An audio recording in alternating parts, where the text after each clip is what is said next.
very good day to each and everyone. It is my absolute joy and great pleasure to welcome you all once again to Alnaz Academy for part 15 of chapter 1, Reproduction in Lower and Higher Plants, class 12th, Biology, revised syllabus 2020 of Maharashtra State Board, which also covers NCERT Unit 6 chapter 2. And I'm your facilitator Nusrat Siddiqui to help you and to guide you, having experience of more than 15 years in the field of teaching. So let's begin our video with yet another inspiring quote. Education is most powerful weapon which can use to change the world, given by Nelson Mandela. This means that education is the first step for people to gain knowledge, critical thinking, empowerment and skills they need to make this world a better place. So let's make this world a better place through education. So today we are going to discuss about apomixis, parthenocarpy and polyembryony. Let's do a quick recap of our previous video. We have discussed about seeds and its component. Then we have discussed about types of seeds, germination of seeds and its type. We have also discussed about factors which are necessary for germination of seeds.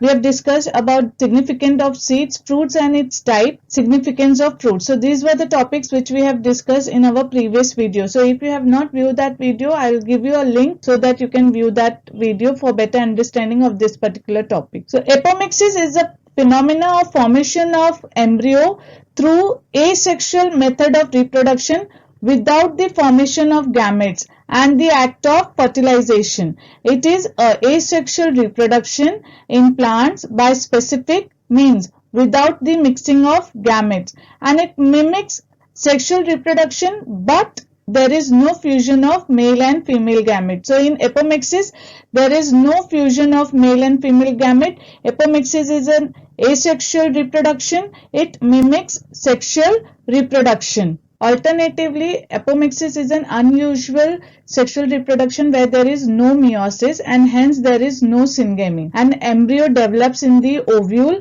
and ovule to form seed. Agamospermy means formation of embryo from an unfertilized ovule or unfertilized egg. So in apomixis, there is no meiosis, no syngamy.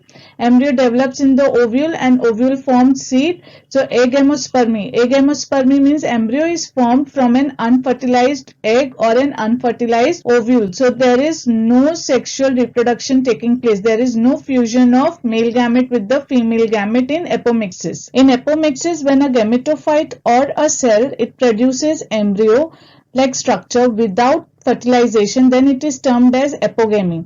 Genetically identical plants can be produced effectively and rapidly by apomixis. Now we are going to study the main categories of apomixis. They are recurrent apomixis, non-recurrent apomixis and adventive apomixis. In recurrent apomixis, the cells which are involved are diploid cells. In non-recurrent, the cells involved is haploid cells, and in adventive, the diploid cells are involved. In recurrent apomixis, the embryo sac generally arises from archisporial cell or other part of the nucellus. When we are talking about archisporial cell, so in archisporial cell, it is the part of megasporangium. Now megasporangium is the cell which divides and give rise to megasporocyte, means diploid cells undergoing meiosis to produce megaspore, and megasporangium is nothing else but megaspore mother cell. So in recurrent apomixis, the embryo sac is developed from megaspore mother cell or other part of the nucellus. There are two cases in recurrent apomixis. First one is diplospory. In diplospory, the unreduced embryo sac is derived from diploid megaspore mother cell. Example is Taraxacum. The second case is apospory, where the nucellar diploid cells give rise to apomictic embryo sac. Now remember over here, in recurrent apomixis, when the mother cell, diploid mother cell, give rise to the embryo sac, then it is called as diplospory, and diploid mega mother cell will give rise to diploid embryo, and in apospory, the nucellar diploid cell give rise to apomictic embryo. Moving on to the next type, that is non-recurrent apomixis. In this type, the megaspore mother cell, it undergoes usual meiotic division and forms a haploid mother cell, or forms a haploid embryo sac is formed. Okay, and here the embryo sac, the haploid embryo sac give rise to the embryo by the process of parthenogenesis. So over here the mega mother spore undergoes meiotic division and forms a haploid mother cell, and this haploid mother cells results in the formation of embryo. Or it may also happen that some other cell, some other haploid cell of the gametophyte can result in the formation of embryo through the process of apogamy. Plants produced by this method are generally sterile and they do not reproduce sexually. Example is Nicotiana. The embryo develops from an haploid unfertilized egg. Egg formation is normal. So what happens? The diploid mother cell undergoes meiosis and forms an haploid egg, and this egg is without fertilization forms the embryo, and this process is known as parthenogenesis. So in parthenogenesis, embryo is formed without fertilization from a haploid egg. So embryo is formed without fertilization from a haploid egg from the mother cell. So this process is known as parthenogenesis, and it happens in non-recurrent apomixis. In non-recurrent apomixis, the embryo is developed from a haploid mother cell. Moving on to the next type, that is adventive embryony. In this type, the diploid nucellus or the integument. Now in the ovule, the nucellus is a diploid cell and may give rise to embryo without fertilization. So diploid nucellus and integument without fertilization give rise to a diploid embryo, and this condition is known as adventive embryony. Now diploid embryo thus formed is very common process seen in the citrus plant, where many nucellus cells produces embryo along with the normal zygotic embryo. So normal zygotic embryo means normal sexual reproduction is also taking place.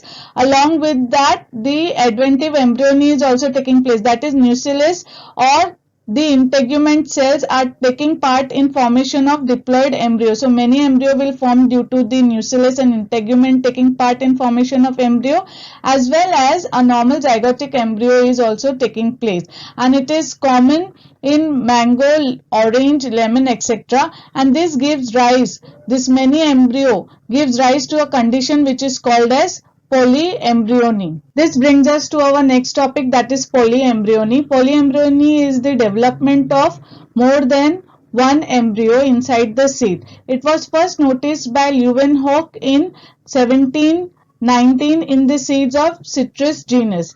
Its occurrence of more than one embryo in a seed which consequently result in more than one seedling, and in this case polyembryony increases the chances of survival of new plants. So polyembryony or nucellus adventive polyembryony is of great significance in horticulture. The additional embryo results from the differentiation and development of various maternal and zygotic tissues associated with the ovules of the seed.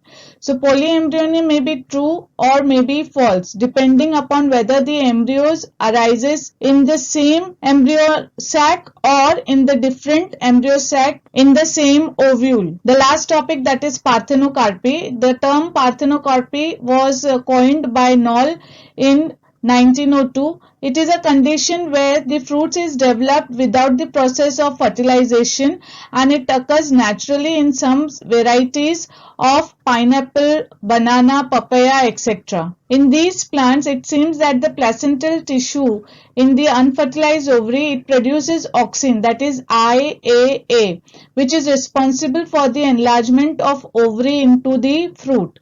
Now the fruit resembles normally, which are produced through parthenocarpy, they resembles normally produced fruit, but the difference is they are seedless. Let's do a quick recap that what we have studied in today's video. We have discussed about apomixis and its type, is recurrent apomixis, non-recurrent apomixis, and adventive embryony. Then we have discussed about polyembryony. So adventive embryony is also a type of polyembryony, and how polyembryony is of great significance in horticulture.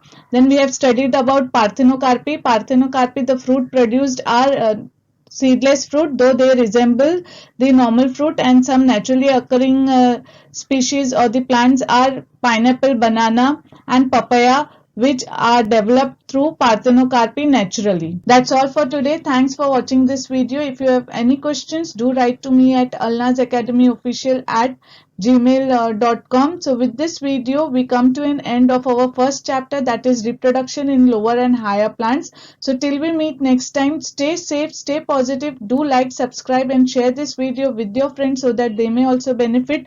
So till we meet next time, take care, bye bye, thank you and happy learning.